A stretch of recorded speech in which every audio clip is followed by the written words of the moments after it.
A quick new idea, daily, from the world's greatest TEDx talks. I'm your host, Atossa Leoni, and this is TEDx Shorts.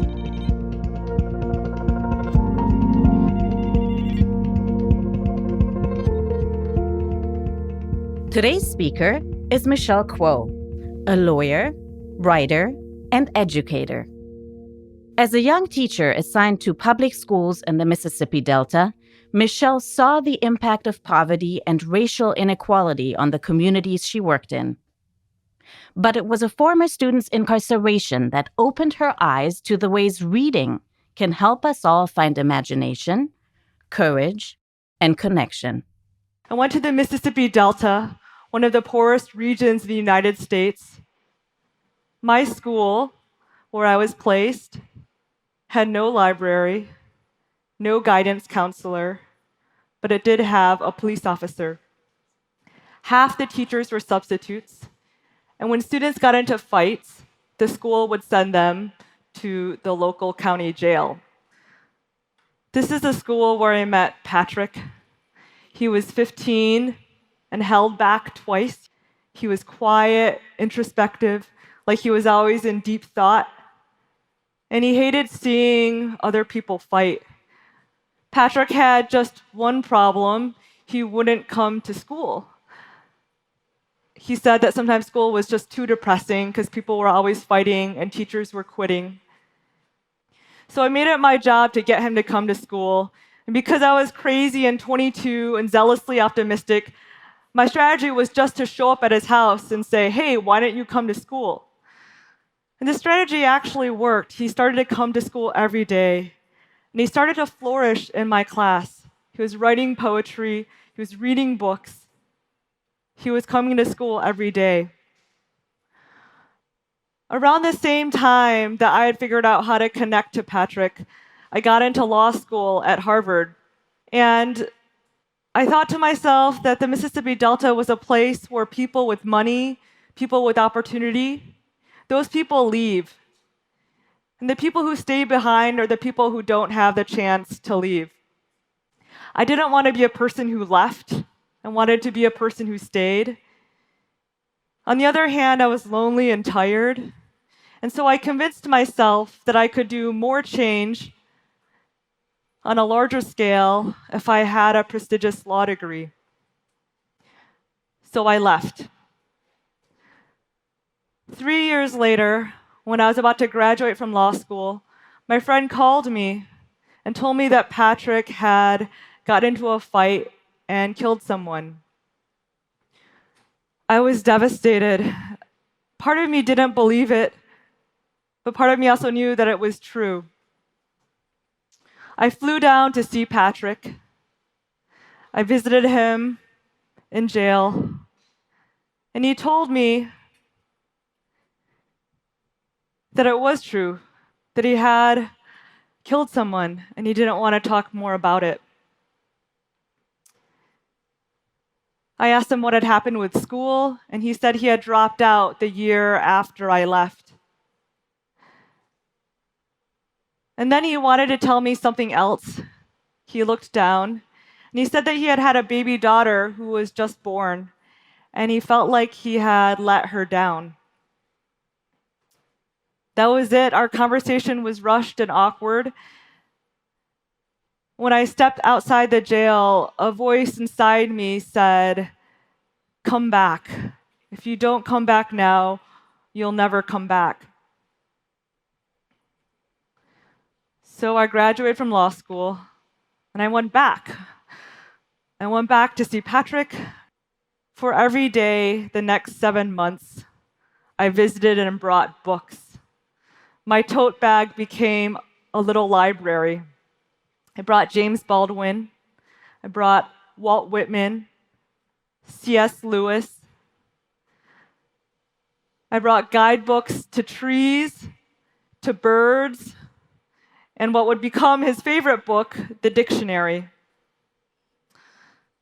We read so many books. We read the memoir of Frederick Douglass, an American slave who taught himself to read and write and who escaped to freedom because of his literacy.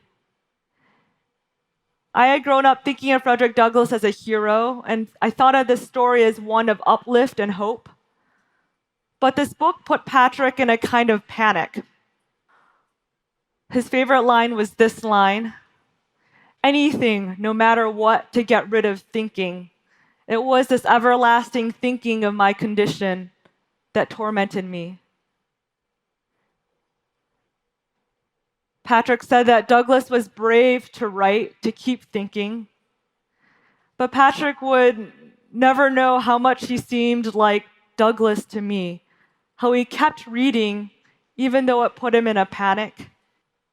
Patrick said he related to this. He said that there are people in jail who, like slaves, don't want to think about their condition because it's too painful to think about the past, too painful to think about how far we have to go. And then we went on to read one of my favorite books, Marilynne Robinson's Gilead, which is an extended letter from a father to his son. Its voice rekindled Patrick's desire to write. And he would fill notebooks upon notebooks with letters to his daughter. He would imagine him and his daughter going canoeing down the Mississippi River. He would imagine them finding a mountain stream with perfectly clear water. Patrick showed up every day, facing his daughter, holding himself accountable to her, word by word, with intense concentration. Let me take a step back and just ask an uncomfortable question. Who am I to tell this story? Isn't this Patrick's story? I wanted to ask, how do we diminish the distance between us? Reading is one way to close that distance. It gives us a quiet universe that we can share together, that we can share in equally. When Patrick got out of prison, his journey was excruciating. Employers turned him away because of his record. His best friend, his mother, died at age 43 from heart disease and diabetes. He's been homeless. He's been hungry. So people say a lot of things about reading that feel exaggerated to me.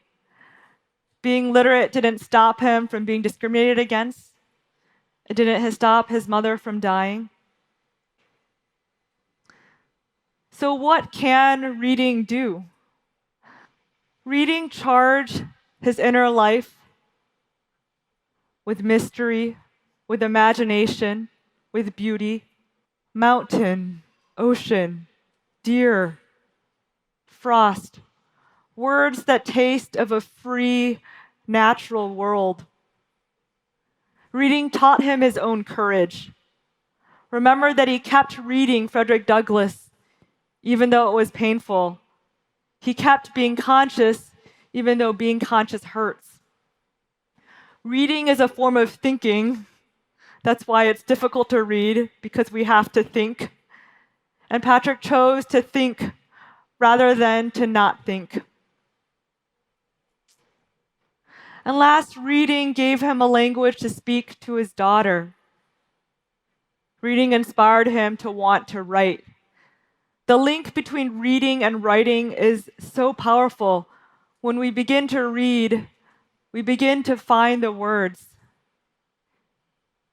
And reading took an unequal relationship and gave us a momentary equality. When you meet somebody as a reader, you meet him for the first time, newly, freshly. I want to close on some of my favorite lines from Patrick's letters to his daughter. The river is shadowy in some places, but the light shines through the cracks of trees. On some branches hang plenty of mulberries. You stretch your arm straight out to grab some. Close your eyes and listen to the sounds of the words.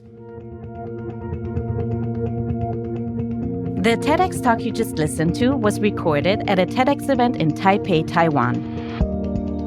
All TEDx events are independently organized by volunteers who believe in TED's mission of ideas worth spreading. Special thanks to the organizing team at TEDxTaipei. Visit TED.com/TEDxShorts to listen to the full talk and learn more about TEDx Shorts. I'm Atossa Leoni. Thanks for listening, and see you tomorrow.